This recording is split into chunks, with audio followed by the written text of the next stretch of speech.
रमजान के पवित्र महीने का आखिरी जुमा आज है। देश भर की मस्जिदों में आज पढ़ी जाएगी अलविदा नमाज। दिल्ली समेत देश भर में सुरक्षा के पुख्ता और कड़े इंतजाम। लखनऊ में रमजान के आखिरी जुमे को देखते हुए पुलिस प्रशासन अलर्ट। संवेदनशील इलाकों में पुलिस रख रही है नजर। ईद को देखते हुए पुलिस का कई जगहों पर फ्लैग मार्च। लखनऊ में joint police commissioner law and order Bablu Kumar का बयान, कहा अलविदा नमाज के लिए सुरक्षा के पुख्ता इंतजाम। सीसीटीवी और ड्रोन से रखी जा रही है निगरानी।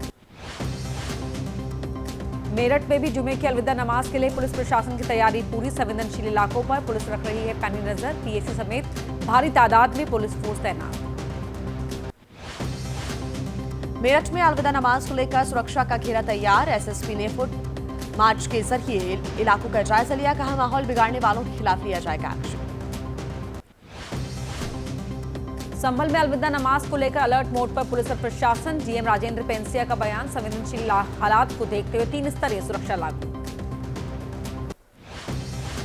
संभल में जुमे की नमाज को लेकर पुलिस ने फ्लैग मार्च किया। संवेदनशील इलाकों में हालातों का जायजा लिया। अलविदा नमाज को देखते हुए भारी पुलिस फोर्स की गई है तैनाती।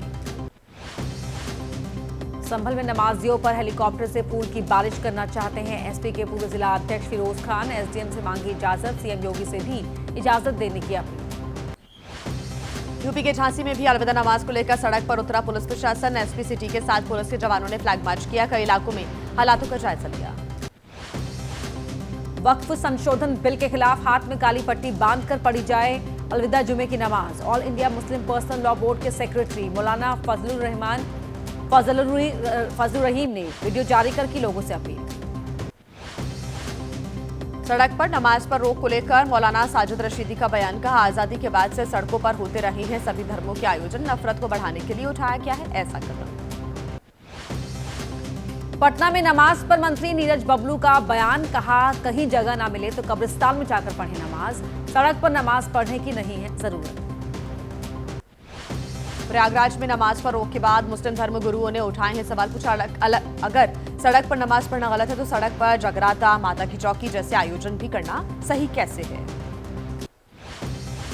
कानपुर में ईद की नमाज को लेकर ऑल इंडिया कौमी मशवरत कमेटी का बयान, कहा शरीयत में ईद के मौके पर ईदगाह में नमाज पढ़ने का जिक्र। सड़क पर नमाज पढ़ने की सरकार को देनी चाहिए इजाजत। मुरादाबाद में विश्व हिंदू परिषद के नेता डॉक्टर राजकमल गुप्ता का बयान, कहा है चाहे हिंदू जागरण हो या फिर नमाज, सड़क पर नहीं होने चाहिए किसी भी तरह के कोई धार्मिक आयोजन। यूपी में सड़क पर नमाज पढ़ने पर रोक पर बोले समाजवादी पार्टी के पूर्व सांसद एसटी हसन, कहा मुस्लिम समाज को नहीं है जागरण से आपत्ति तो नमाज पर क्यों उठाए जा रहे हैं सवाल। सड़कों पर नमाज पर रोक से भड़के केंद्रीय मंत्री जयंत चौधरी, एक्स पर पोस्ट कर जॉर्ज ऑरवेल के उपन्यास का जिक्र किया। इशारों में सरकार को बताया निरंकुश। नमाज विवाद पर एसपी विधायक अबू आजमी का बयान, पूछा क्यों सिर्फ नमाज पढ़ने वालों को दी जा रही इतनी भयानक सजा। बोले सरकार का बस चले तो नमाज पढ़ने वालों के लिए कर दे सजा का प्रावधान। नमाज विवाद को लेकर कांग्रेस सांसद इमरान मसूद ने बोला बीजेपी पर हमला, कहा कि सत्ता बचाने के लिए बीजेपी फैला रही है नफरत। संभल में जानबूझकर पैदा किया गया है विवाद।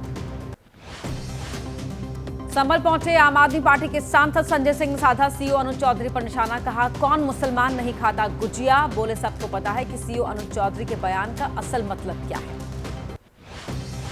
हरियाणा सरकार ने ईद की छुट्टी को किया गैजेटेड हॉलिडे की लिस्ट में से बाहर। अनुसूची 2 के तहत 31 मार्च को प्रतिबंधित अवकाश की अधिसूचना की जारी। फाइनेंशियल ईयर क्लोजिंग का हवाला भी दिया। हरियाणा सरकार के फैसले पर बोले सीएम नायब सिंह सैनी, कहा फैसले को नहीं बनाया जाना चाहिए मुद्दा। बोले अगर कोई छुट्टी लेना चाहता है तो उस पर नहीं है कोई पाबंदी। दिल्ली विधानसभा में उठा मीट की दुकानों का मुद्दा। विधायक रविंद्र नेगी ने कहा सड़क से गुजरने वाले लोगों को होती है परेशानी। प्रवेश वर्मा ने कहा जहां होगा अतिक्रमण उसके खिलाफ करेंगे कार्रवाई। मीट की दुकानों के मुद्दे पर आम आदमी पार्टी के सांसद संजय सिंह का बयान, कहा हिम्मत है तो बंद करके दिखाएं केएफसी स्टोर और बीजेपी नेताओं के रेस्टोरेंट। बोले सिर्फ विवाद पैदा करना चाहती है बीजेपी। दिल्ली में मीट की दुकानों के मुद्दे पर साधा आम आदमी पार्टी विधायक गोपाल राय ने निशाना, कहा बीजेपी पूरे नहीं कर पा रही है चुनावी वादे, इसलिए नफरती एजेंडा फैलाने की हो रही है कोशिश। भोपाल में भी उठा मीट की दुकानों का मुद्दा। बीजेपी विधायकों ने नवरात्रि में दुकान बंद रखने की उठाई मांग। कहा, व्रत में हिंदुओं का सम्मान करेंगे तो बदले में आपको भी मिलेगा सम्मान।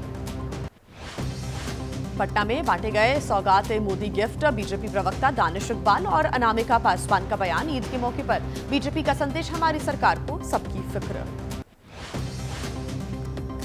बीजेपी के सौगाते मोदी कार्यक्रम को उद्धव ठाकरे ने बताया सौगाते सत्ता कार्यक्रम। बोले, बीजेपी को कर देना चाहिए हिंदुत्व छोड़ने का ऐलान। पूछा, बिहार में भी लगाएंगे क्या नमाज पर पाबंदी। महाराष्ट्र के मंत्री शंभुराज देसाई का बयान। कहा, शिवसेना ने की है औरंगजेब के मकबरे को मिलने संरक्षित स्मारक के दर्जे को खत्म करने की गुजारिश। केंद्र की इजाजत मिलने पर राज्य सरकार करेगी कार्रवाई। एनसीपी नेता जितेंद्र आव्हाड का बयान। कहा, बीजेपी कर रही है महाराष्ट्र को सांप्रदायिक प्रयोगशाला बनाने की कोशिश। विकासशील राजनीति खत्म करने की हो रही है साजिश। शिवसेना सांसद नरेश महस्के ने उद्धव ठाकरे को बताया आधुनिक औरंगजेब। कहा, बाला साहेब के निधन के बाद मिलाया उनके दुश्मनों से हाथ। बाला साहेब के वैचारिक संपत्ति को दी तिलांजलि। यूपी के आगरा में सीएम योगी का बड़ा बयान। कहा, छत्रपति शिवाजी महाराज से है आगरा की पहचान। मुगलों का आगरा से नहीं है कोई संबंध। शिवाजी के नाम से बनेगा आगरा का म्यूजियम। आगरा को लेकर सीएम योगी के बयान पर बोले एसपी नेता शिवपाल यादव। कहा, बीजेपी के लोग कर रहे हैं तुष्टीकरण की राजनीति। सीएम योगी ने कहा था मुगलों से नहीं है शिवाजी से है आगरा की पहचान। सीएम योगी के बयान पर आम आदमी पार्टी के सांसद संजय सिंह ने किया पलटवार। कहा, बीजेपी वालों को ही ज्यादा रहती है मुगलों की चिंता, इसीलिए दिन रात करते हैं मुगलों की बात।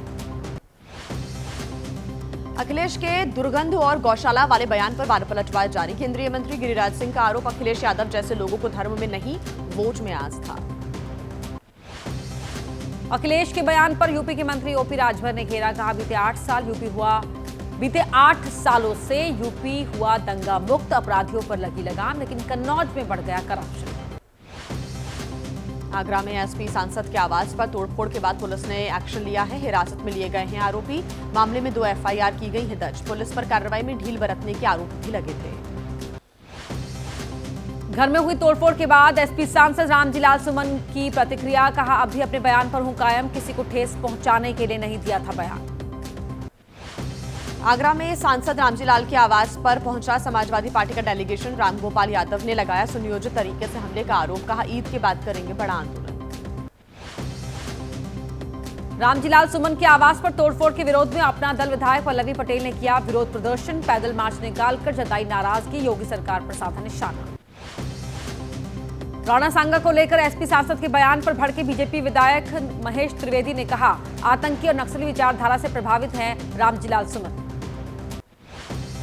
राणा सांगा पर दिए बयान पर भड़के यूपी सरकार के मंत्री सोमेंद्र तोमर। कहा, एसपी सांसद रामजीलाल के भीतर आई राक्षसों के गुरु शुक्रदेव की आत्मा। यूपी के मुजफ्फरनगर में शिवसेना कार्यकर्ताओं ने निकाली अखिलेश यादव और रामजीलाल सुमन की शव यात्रा। राणा सांगा पर विवादित टिप्पणी का राजस्थान के भीलवाड़ा में भी विरोध हुआ। राजपूत समाज के लोग सड़कों पर उतरे। राणा सांगा पर दिए बयान पर रामजीलाल सुमन का बयान। राजस्थान के उदयपुर में करणी सेना ने किया विरोध प्रदर्शन। राणा सांगा पर दिए बयान को लेकर एसपी सांसद रामजीलाल सुमन ने भी विरोध किया। मेरठ में भारतीय हिंदू संगठनों ने विरोध किया। मुंबई में एमएनएस के पोस्टर में बाला साहब की फोटो को लेकर विवाद। शिवसेना उद्धव गुट का दावा सम्मान नहीं बल्कि राजनीतिक फायदे के लिए किया जा रहा है बाला साहेब की फोटो का इस्तेमाल। एमएनएस के पोस्टर में बाला साहब की तस्वीर में बोले महाराष्ट्र के मंत्री आशीष शेलार। कहा, राज ठाकरे के भी गुरु थे बाला साहब ठाकरे। समाजवादी पार्टी के नेता अबू आजमी का आरोप, मुसलमानों के खिलाफ लिखने वाले रुशदी तलिस्मा नसरीन का करते हैं स्वागत। सुशांत की पूर्व मैनेजर दिशा सालियान की मौत के मामले में सतीश सालियान ने मांगी सुरक्षा। कांग्रेस की दिल्ली में अहम बैठक। कल 338 जिलों के कांग्रेस अध्यक्षों ने हिस्सा लिया मीटिंग में। राहुल गांधी ने कांग्रेस के जिला अध्यक्षों को दिया संदेश। कहा, नींव मजबूत रखनी जरूरी। कांग्रेस जिला अध्यक्षों की बैठक में राहुल गांधी ने बीजेपी आरएसएस को जोंक बताया। कहा, आरएसएस का मतलब तानाशाही, कमजोर का दमन।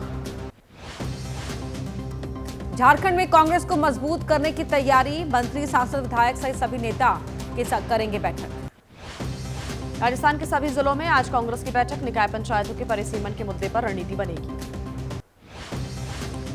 प्रियंका गांधी के 3 दिनों का वायनाड के दौरे का दूसरा दिन। कांग्रेस के प्रदर्शन पर ओडिशा के मंत्री पृथ्वीराज हरिचंदन का बयान, कहा दुर्भाग्यपूर्ण है ऐसा प्रोटेस्ट। ऑक्सफोर्ड यूनिवर्सिटी के एक कॉलेज में ममता बनर्जी का विरोध हुआ। लेफ्ट के छात्र संगठन आरजीकर मामले पर प्रोटेस्ट करते नजर आए। ऑक्सफोर्ड यूनिवर्सिटी में ममता बनर्जी का विरोध, ममता बनर्जी ने लेफ्ट पर किया पलटवार।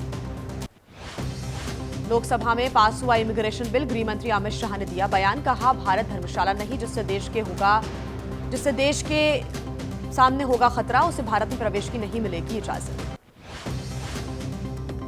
लोकसभा में अमित शाह का बयान, कहा बांग्लादेशी और रोहिंग्या घुसपैठियों को रोकने के लिए अहम साबित होगा इमिग्रेशन बिल। अमित शाह ने पश्चिम बंगाल में घुसपैठ को लेकर लगाए टीएमसी पर गंभीर आरोप।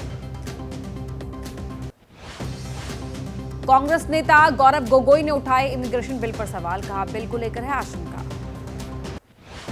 पश्चिम बंगाल के उत्तर 24 परगना जिले में नेता प्रतिपक्ष शुभेंदु अधिकारी का बयान, कहा इस बार नहीं बटेगा हिंदू। संसद के बजट सत्र का दूसरा चरण लोकसभा में पेश किया जाएगा कोस्टल शिपिंग बिल। दिल्ली विधानसभा के बजट सत्र का आज 5वां दिन है। डीटीसी से जुड़ी कैग रिपोर्ट पर चर्चा होगी। दिल्ली में नेता प्रतिपक्ष आतिशी ने सदन में उठाई लॉ एंड ऑर्डर पर चर्चा की मांग। 30 मार्च को पीएम मोदी का नागपुर दौरा। डॉक्टर हेडगेवार स्मृति मंदिर परिसर का करेंगे दौरा। शैक्षणिक सत्र 2025-26 के लिए नया पेरेंटिंग कैलेंडर जारी करेगा सीबीएसई। झारखंड विधानसभा सत्र पर स्पीकर रविंद्रनाथ महतो का बयान, कहा सदन में उठाए गए जनता के मुद्दे। झारखंड के नेता प्रतिपक्ष बाबूलाल मरांडी का सोरेन सरकार पर हमला, कहा पूरी तरह से बिगड़ चुकी है राज्य में कानून व्यवस्था। जापान के उद्योगपतियों की डेलीगेशन ने की पीएम मोदी से मुलाकात। भारत में जापानी निवेश के लिए बड़ा मौका बताया।